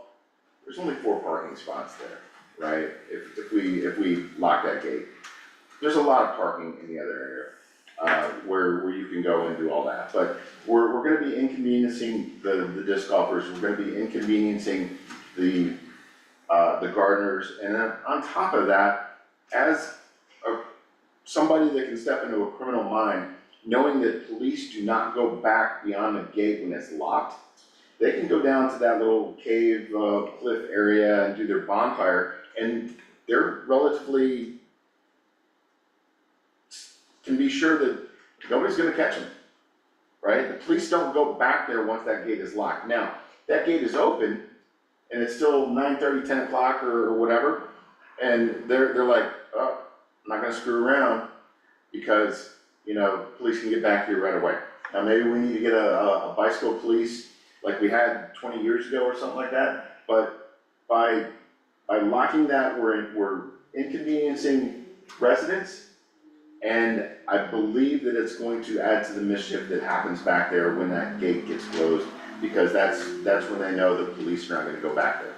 Okay, I just have to address a couple of your concerns. One, Boy Scouts have access to lock and unlock that gate, and they do that already, because sometimes they stay after 10 o'clock. So that's not a concern. I've already talked to the disc golf community, and they have no concerns about parking in front of the gate or on Blockhouse Drive. I've also talked to several of the gardeners. We're talking about dusk in the summertime, it's later, sometimes it's almost 9 o'clock. So, and I think if somebody's gonna be a criminal and do mischief, like you said, your mind goes that way, you can do it anytime, right? You can do it at noon, you can do it at midnight. People are gonna, I don't really think it's that much of a deterrence. What I think the gate helps is people dumping stuff, is the main thing. So, I'll go around the room one more time. Can I also say something too? Yeah. Ever since you guys said to leave the gates open until 10 o'clock, when it gets dusk, I really don't see anybody in there past that, because technically all your parks don't have any lights in them anyway. So, I mean, it was a good idea, but we never saw anybody in there usually past dusk. Every once in a while, we'd see somebody walking with a headlamp on, but again, you don't even need the gates open for that. You can get through to all the parks to still do that. Okay, Well, I also want to so I do have a neighbor who does disc golf. He has been out there, I know, some in the evenings, because he has some kind of like temporary he's got low vision, so he's like some kind of reflective tape he rigs up temporarily, help him see out there, and he takes it down when he's done. But I think to your point, I think that I think compared to the past where no one was out there, it was totally closed, like, so we have a few folks, that's good. But I think the thing is, everybody I've heard like you've been walking, or they're kind of walking in, right? They're not talking about, I drove all the way up, right? They're not. No, I've been to both. Are you talking about disc golfers? Well, they're saying, everybody here is more, we're talking, the little I hear is they're talking, doing more walking back up in there, Yeah. right? Yeah. They're less like, I gotta drive my car right up to it, right? They're like, no, I'm walking right, cause they were already walking or something, like, it's not, I'm not hearing much about like, I had to drive right up to it, I guess. Yeah. Okay. Director Stanfield. I had a question about the lights, but he kind of answered that. There's not, I didn't think there was anything back there. The Is garden there- has a The light. garden garden does, but not does. the actual park. Yeah, so that doesn't help them see anything additionally. What is the fire thing we're talking about? If you walk back there, there's like a little cliff, and if you go around the right side, you can actually walk down there, and where the cliff is, the rock kind of Right goes on the like creek. that, and people have built fires down there. by So the that's water. not visible even if you're driving through? No, No. you have to You have to physically go walk. down there. Okay, so that wouldn't be resolved if we left the gates open longer for you to drive through? Like you still wouldn't be able to see it? Yeah, it's, Okay. it's not to get out and walk it. Okay. Okay. Director Johnson. I don't have any additional questions. Director Young. If we're gonna be locking that gate, I'd like to have a sign on that gate that the park closes at 10 PM. Just because it looks closed, it looks like the park is closed when that gate is closed. And so I would like to amend the proposal, put a sign up there, the park closes at 10 PM. I'll second that. So you're amending my motion. Yes. Okay. And I seconded it. Okay, I have no problem with that. Okay, all in favor? So we're clear.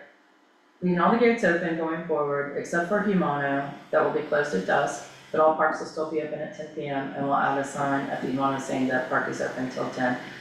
And we'll figure out the language on there, you know, like parking out, 6-month trial, right? Not 6-month going trial, forward. Okay. correct.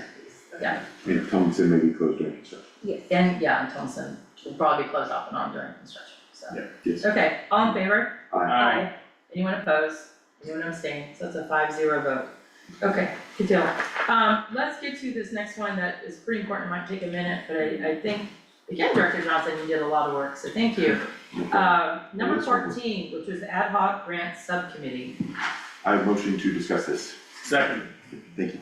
So, this one was a partnership with myself and Director Stanfield. There's lots of updates since the last time we spoke about this. So if you remember, in February, we were assigned to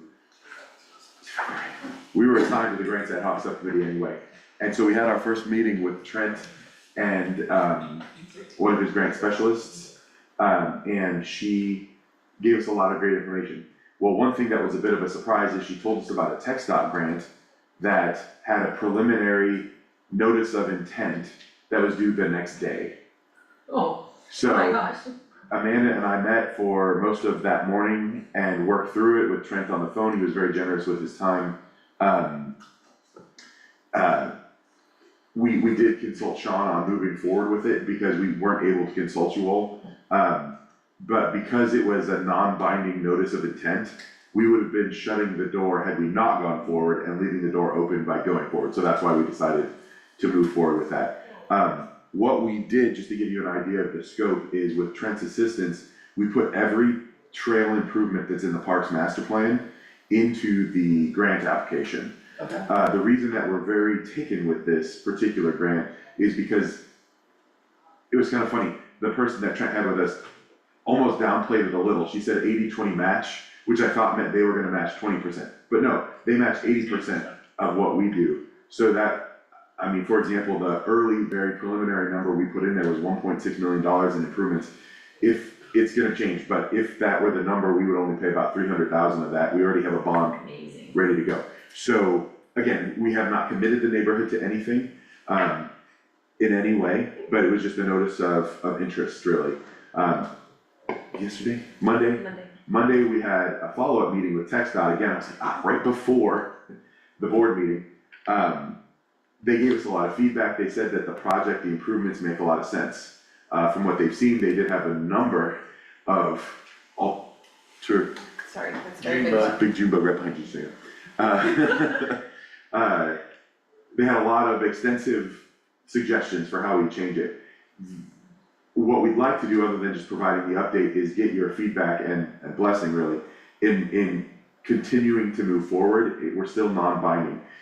The thing is that based on our early submittal to them, they said that they actually think our project as submitted would be closer to $5 million or more, Oh, wow. which, that 20% is a lot bigger. Yeah, But also, that puts us into the category of large-scale project, which makes the application a lot more complex and puts us in the room with a lot heavier hitters, like, big cities. Our thought is, and again, we only had a meeting Monday, so we're not prepared with any sort of description, but we'd like to work with Trent to fine-tune some of the recommendations so that we can put together a much smaller project. That actually was TxDOT's advice, was to put together a smaller application. If we're successful, that would set us up well. The other reason to do that is because a big part of your score is readiness. And the bigger and more grandiose our plan, the less well we're gonna do on the readiness. So instead of, we put every trail improvement on there. okay. What we were thinking preliminarily is maybe instead of doing that, doing the connector elements. Like connecting the existing ones instead of connecting and improving. So Okay. that would mean, Sean's actually checking on something we found out, but let me just move. You go over your shows on the diagram. I can do it quickly. See? And I'm sorry, I might have missed this, David, but when is this due? Yes, so that's the thing. So the application is due mid-June, Okay, but they need us to tell them within the next 2 weeks if we wanna go for the big award or the smaller one. So I guess what our opinion is to do their advice and go for the smaller one. So we're asking your blessing. Real quick, so the connecting elements, actually they're on here. Oh good, they're in orange. The orange trails. So it would just be here, which Sean is checking on for us because one of their concerns with our application is that I put this one on there because that's Tonkawa to Apache. And according to the CAD, we don't own that. I think we did talk about that, didn't we, just recently with, oh, maybe I didn't. Dude, I was not, No, never mind. I didn't So remember the that. appraiser has that, do we have an easement on that property? That's part of what we're checking. Yeah, So there's definitely a PUE out there because I think there are power lines there. yeah, There are, this is the big nasty gigantic. yeah. Yeah, the high tensions, yeah. Yeah. That'd probably be my least favorite place to connect, it's really not that cool and pretty. But just my. No, but the functionality of getting Yeah, here I got you. would be good. Now, this part was on there too, from, between mine and Mr. Hutton. Shoemaker's house, yeah, by Hutton, back up and around to Tumlinson. The concern they had here is the number of trees that would need to be removed is gonna be extensive, and then also, there's gonna need to be bridges here. I believe another problem is that some of those property owners own all the way to the creek. Not here, you're right, not here though, In the back it's of my here. section, yeah. It's Yeah. Amanda's, Director Stanfield is the problem here. Yeah. That's why this part here, because if we could fix that problem, we could do Tumlinson to Jamont. Yeah, see, that's what I would love. Yeah, can we fix that problem at some point? My understanding is that's the easement, a flood easement, and so even though our property line goes to the creek, we don't actually own to the creek. They're, like, our property lines and then the creek portion is a flood easement, is what I was told. So does that mean we can't do a trail on a flood easement? That, I don't know. Sean, tell me if I'm wrong here, I feel like that you get to the legal question about who owns the bottom of the waterway, you get to all sorts of thorny problems that have not all been uniformly resolved on a statewide basis. But even so, we're not gonna put the path in the middle of it. But no, my point though is that because these property lines go to the middle of the creek, that even the part that's in the water is a question. Oh. Yeah. Can you own the bottom of a river, I think is a semi-open question. I don't believe you can in the own, state. being an avid kayaker and dealing with San Marcos political activity, you own up to where the Well, water my is. point though is that there's plenty, well, not to totally derail, but there's parts of the state where stuff was drawn and platted out into the middle of the river, and there's questions about are those navigable bodies of water, there's the rights of people over on the top of the water versus the bed of the water, do they owe taxes on that property? Like, there are many complexities, and I've never heard a uniform, oh yes, the Supreme Court made a decision in the state that blanketed out one way or the other, so I've always been in the impression The that. other side of that too is that, I can that answer all does these rise, questions it rises. with one word, and that's depends. Choose the problem. because there's even instances like in some of the old canyons that led into Lake Travis previously, people owned those canyons and lived at the lake. And so there are people that own portions of Lake Travis. Yeah. Okay, so that's a little hiccup there, but what area is he looking at? So, off the cuff, if this area is not problematic, I'd like Trent's help on seeing the price of this, connecting Tonkawa to Germano, with Apache in the middle, of course. What is the width of the proposed, 8 feet, although They recommended 10. they recommended 10, because they recommend 2 feet on either side, or 2 2 feet feet on total? either side of the 10, so. Right, that's what they recommended, that's not what's priced though, in the Parks Master Plan, it's 8. Because with 2 feet on each side of the 8? Yes. yes, that's what's in the Parks Master Plan, but they recommended Is 10. that clear area or path area, like paved or improved surface? Part of that The is. buffer is the 2 feet on either side is the cleared, and then the path It's is. 10-foot clear area. It basically gets mowed Yeah. regularly, but it's not. Yeah, we had these throughout my. Go on. So I'd like to see if this fits within normal, because if they think this is problematic, right, then that might be off the short-term table. But if this could fit within a small project, I just think the single biggest impact we could make for residents is connecting Germano through Apache to Tonkawa. And that's the highest chance of us being awarded, is the Yes. higher impact. Are you talking about going in through Humano though? Cause you're just stopping at Black That House was my Drive? figure, if we can get into, Okay, It would go under the bridge. okay, cause that's one of the coolest parts. Cause I'm with Director Logan, I don't know if there's really that much demand or niceness between Apache and Tonkawa.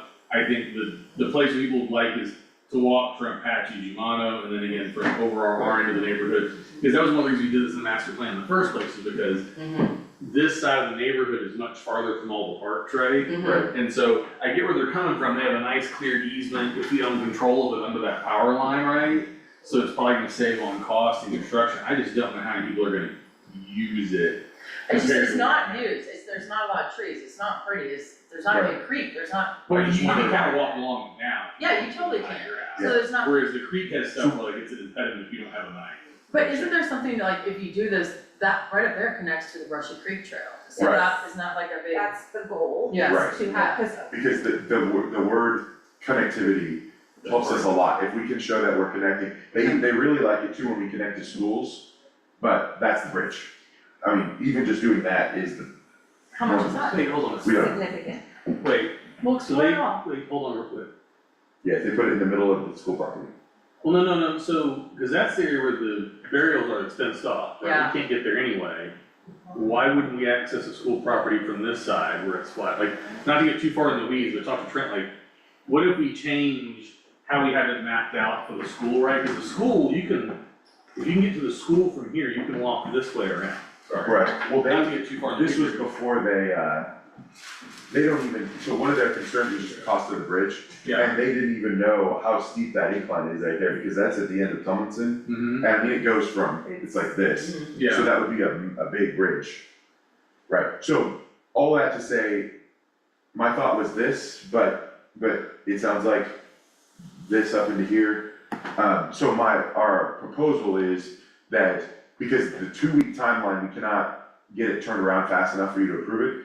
My thought is we bring it back before the deadline, and that's when we all would have June deadline. the June, Yeah. yes, the June deadline. Yeah, That's when we have the ability to say, no, we don't wanna go forward. yeah, Cause right now we don't even have much of a, I think we should I love definitely, I don't want Trent to spend much time or money on this, but I think it might not hurt to ask Trent if there's perhaps some alternative routings with the eye to minimizing bridging and other stuff on the southern end, right? Because Mhm. not having walked all that super extensively, I could think of maybe some ways you might be able to, because if it's connectivity, right, we already have nice sidewalks and stuff around the school. Yep. So even if we have to connect your account by the school and you walk around the block and you're in the neighborhood, that's still a lot better than walking all the way around and a lot prettier too, right?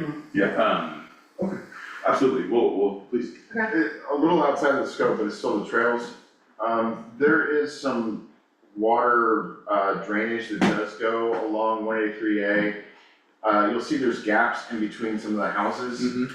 to where you could travel. I would like us to consider also at some point in the future putting trails along that, even though it does cross the streets several times.